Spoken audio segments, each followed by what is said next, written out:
At exactly 6:42 p.m. on a stormy evening in March 2022, deep beneath an abandoned casino in Reno, Nevada, a woman in a dusty work vest stood alone in front of a sealed concrete chamber. The storm above masked the grinding of metal against stone. What she was about to find hadn't seen light in 70 years. Her name was Grace Harlan, and she was about to make a decision that would not only change her life, but curse it. Before she became infamous across the nation, Grace Harlan was just another hard-hatted worker in a male-dominated field. At 41, she had built a reputation as the woman who never said no to a challenge. Renovating old buildings was her specialty, especially ones others were too afraid to touch. Grace wasn't superstitious. She believed in blueprints, not ghosts. But what she didn't know was that the structure she was hired to renovate held a secret sealed off since World War II. A vault, not of gold, but of something darker. What happened in the weeks that followed became known as the Reno Vault Job, a crime that baffled investigators and destroyed 3 lives. Grace Harlan grew up in Sparks, Nevada, on the edge of the desert. Her father was a miner. Her mother ran a tiny convenience store. Grace knew hard work early. By the time she was 15, she was patching drywall and soldering pipes better than the men who worked for her uncle's contracting business. After high school, she bounced between construction crews across Nevada, Las Vegas, Tonopah, Carson City, fixing crumbling foundations and forgotten tunnels. Grace had a sixth sense for structures. She could spot a hollow wall just by knocking twice. That instinct made her invaluable during renovation gigs on historic buildings. By 2021, she was working for Revive West Construction, a regional firm hired to revamp abandoned properties purchased at auction. One of their most mysterious acquisitions was the Silvercrest, a dilapidated Art Deco casino shut down in 1951 after a deadly fire. Rumors swirled about what really happened: illegal gambling, mob ties, even disappearances. But no evidence had ever surfaced. The company didn't care. They just wanted it gutted and modernized. In March 2022, Grace was assigned as lead forewoman on the Silvercrest job. It was supposed to be a standard demolition and reinforced contract. But 3 days in, Grace noticed something odd. The blueprints didn't match the basement's actual layout. Behind a load-bearing wall marked for removal, she found a sealed shaft. No door, no latch, just solid, cold concrete. Oddly, her hammer rang hollow against one section. Driven by instinct, she stayed late that night with her tools. Behind the concrete was a rusted metal hatch. She peeled it open like a tin of sardines. What she saw inside didn't make sense. Rows of heavy crates, U.S. military insignia barely visible under decades of dust, and in the center, a reinforced steel locker bearing the initials PROJ 712. She opened it. Inside were rows of neatly stacked bricks wrapped in wax paper. Not gold, not cash, but military-grade code cylinders, crypto communication devices from a 1940s and something else. A sealed briefcase with a Department of Energy tag, locked with biometric sensors decades out of date. Grace didn't know exactly what she found, but it felt important, valuable, dangerous. Grace wasn't a thief. But that night, she found herself pacing her small apartment, hands blackened with bunker soot, trying to weigh what to do. Her younger brother, Aaron, had been recently diagnosed with leukemia. Treatments weren't cheap, and insurance was slow. Their father had died bankrupt, and Grace had promised her mother she'd look out for her little brother. Always.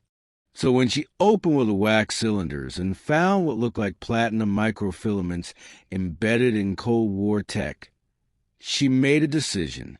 She wouldn't sell it publicly. She'd take one crate. Just one. Sell it discreetly. Pay off Aaron's treatments and quietly walk away. No harm. No foul. But secrets don't stay buried. Especially not those tied to the U.S. government. Grace couldn't lift the crates alone. She needed help, and help came in the form of two people from her past. Lena Morales, her college roommate turned salvage operator, was the first. Lena had a history with gray market electronics. She could find a buyer. The second was Tony Vicks, a burly electrician who'd worked with Grace on a housing project 2 years earlier. He owed her a favor, and he had access to specialized forklifts and a box truck. Grace kept the details vague. Old communications equipment, government surplus, long forgotten. She said nothing about the briefcase or the seal that read classified until 2070. They agreed on a single extraction night. No second chances. On March 28th, 2022, at precisely 9:15 p.m., the power to the Silver Crest Casino flickered. A planned outage for nearby utility work gave them their window. Wearing construction vests to avoid suspicion, the trio entered through the service entrance. Tony wheeled the crates through the loading dock, while Grace and Lena loaded them into the truck. Everything ran smoothly. Too smoothly. What Grace didn't realize was that a silent motion sensor, buried deeper in the building's structure and unknown even to her company, had activated the moment the hatch was opened. By the time they sealed the truck and drove away, a silent ping had been sent to a dormant surveillance network that hadn't responded in decades, until now. 2 hours later, Lena was alone at her salvage lot on the outskirts of Reno, inspecting the contents of one of the crates. She pulled out a cylinder and cracked it open with a rotary tool. Inside was a strange filament core wrapped in what looked like brittle graphite paper, and something embedded beneath it. A chip. Small, cold, glowing faintly. Her power flickered. Then her phone buzzed. A message appeared. No sender. Just text. You took what was meant to stay buried. The following morning, Grace Harlan awoke to 10 missed calls from Lena. No voicemails. Just a single text. Something's wrong. Call me. Now. When Grace called back, no one answered. She grabbed her keys and drove straight to Lena's salvage lot. The gate was open, unusual for Lena, who was meticulous about locking up. A gust of wind pushed the chain-link door ajar. Grace entered the lot slowly, her boots crunching against broken glass. Then she saw it. The side of the warehouse was charred black, like something inside had exploded. Smoke lingered in the air. Grace ran inside and found Lena's work table overturned. Scorched equipment melted into slag, and the crate gone. No cylinders. No microchips. Nothing. But on the cracked cement floor was a single object. A burned flip phone, half melted. Grace picked it up. The screen still worked, just barely. A flickering message pulsed. You should have left it. That night, Grace couldn't sleep. She was replaying everything in her mind. The vault, the briefcase, the crates, Lena's call, the burned warehouse. Her thoughts were interrupted by a clink on her window. She jerked upright, heart pounding. She lived on the second floor. She rushed over and peered out into the darkness. No one there, but on the sill lay something small and cold, a military dog tag, worn and bent. On it was the name, Sergeant Ronald Baines, Project 712. She didn't recognize the name, but Project 712 was the same code engraved on the vault. The paranoia was turning real. The next day, Grace met with Tony Vicks at an isolated desert diner off Highway 395. Tony was a mess, bloodshot eyes, jumpy hands, sweat soaking through his hoodie. He hadn't slept. "They came to my place last night," he whispered. "Didn't knock. Just stood outside, motionless, watching." "Who?" Grace asked. "I don't know," he snapped. "Men in suits. No plates on their car. No badges. Nothing." Grace clenched her jaw. "They're tracking us." Tony nodded. "I'm out. I'm dumping the truck and getting the hell out of Nevada." Grace tried to protest, but he was already sliding out of the booth. "You never saw me again," he muttered. She never did. Back at her apartment, Grace pulled out the sealed briefcase she'd taken from the vault. It was the only piece of the puzzle still in her possession. She pried at the locking mechanism. The biometric scanner was decades old. A modern device would bypass it. She made the mistake of opening it. Inside were sheets of thin film microfiche-style documents, typed memos, worn pages. One was stamped, "Top Secret, 1951, Vault Shutdown Directive." Another showed a black and white photo.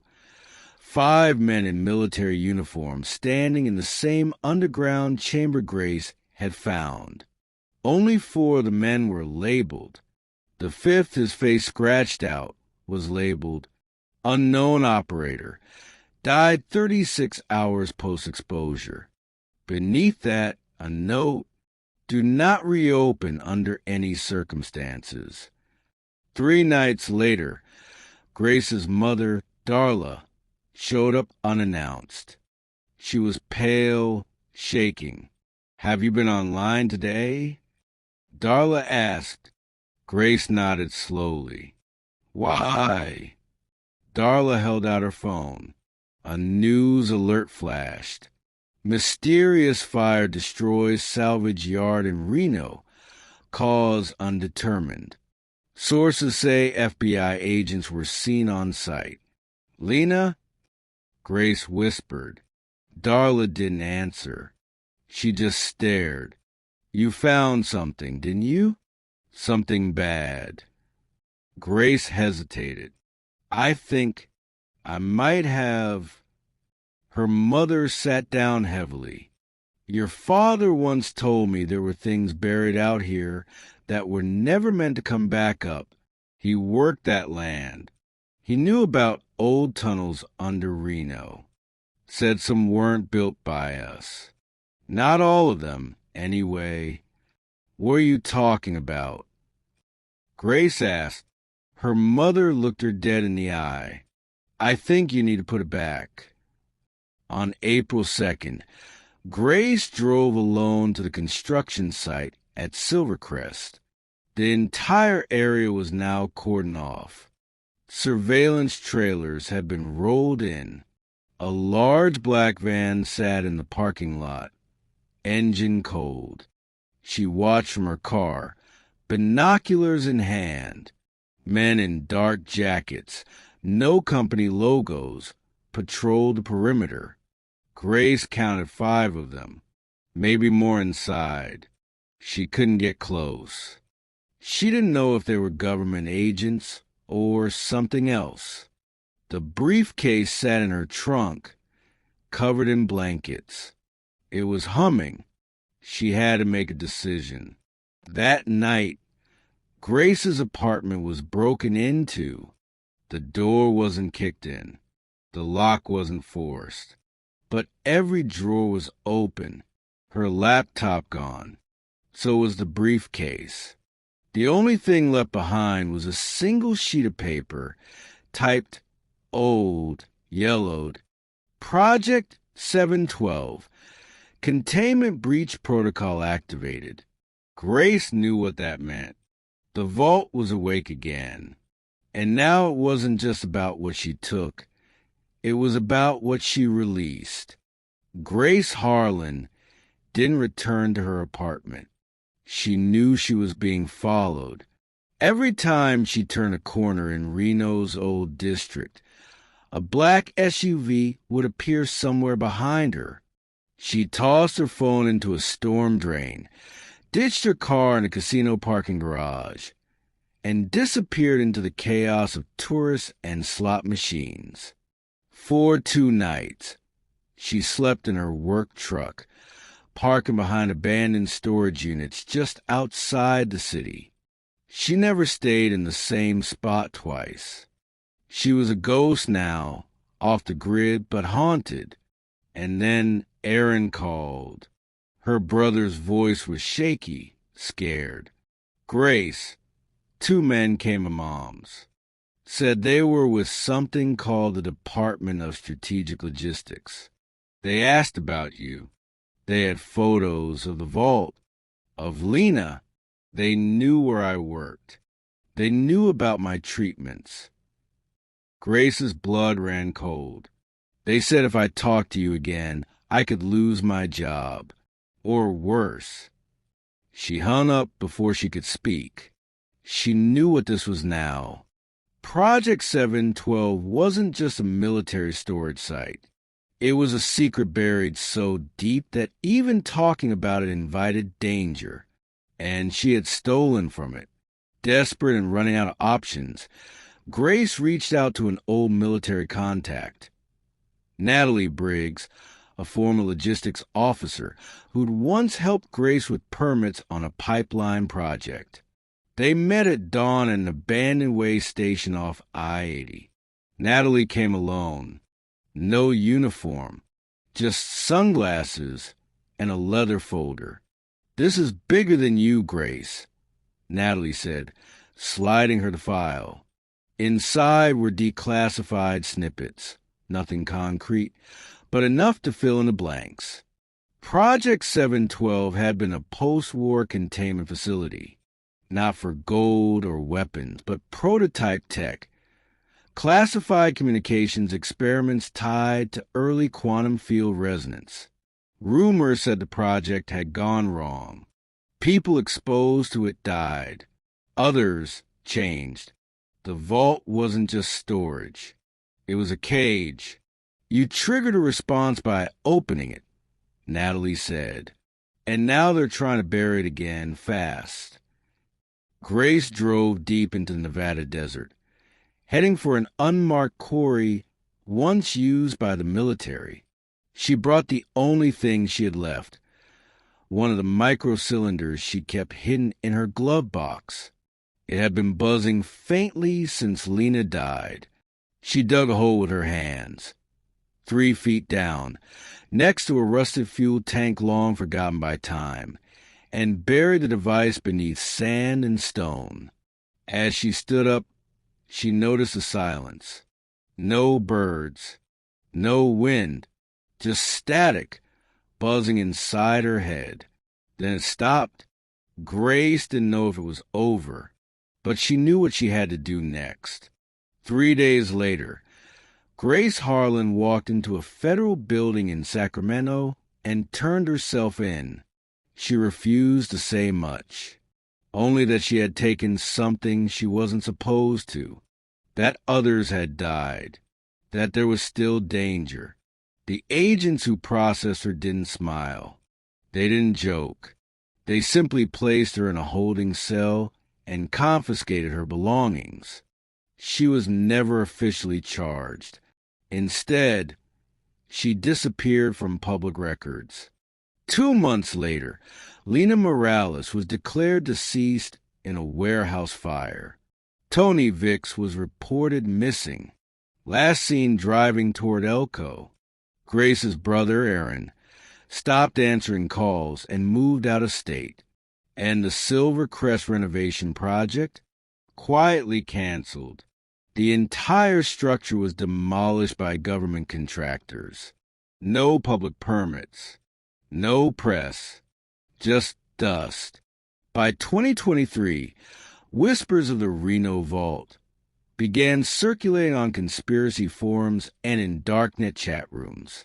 One podcast episode, quickly removed, described an off-books project involving signal-based psychological warfare sealed beneath Nevada soil. A few months later, a documentary titled Code of Silence, Project 712, streamed briefly on a minor platform before disappearing from all search engines. The only footage that remained was a 10-second grainy clip of a woman in a construction vest, staring into a dark shaft, her flashlight flickering. That woman was Grace Harlan. So what did Grace really find beneath the Silvercrest Casino? Was it Cold War tech loss of time, or something meant to stay hidden forever? Why were 3 people silenced? Why was the site destroyed? And who exactly was watching? The truth might never be known. But one thing is certain. Some things aren't buried to be forgotten. They're buried to be feared.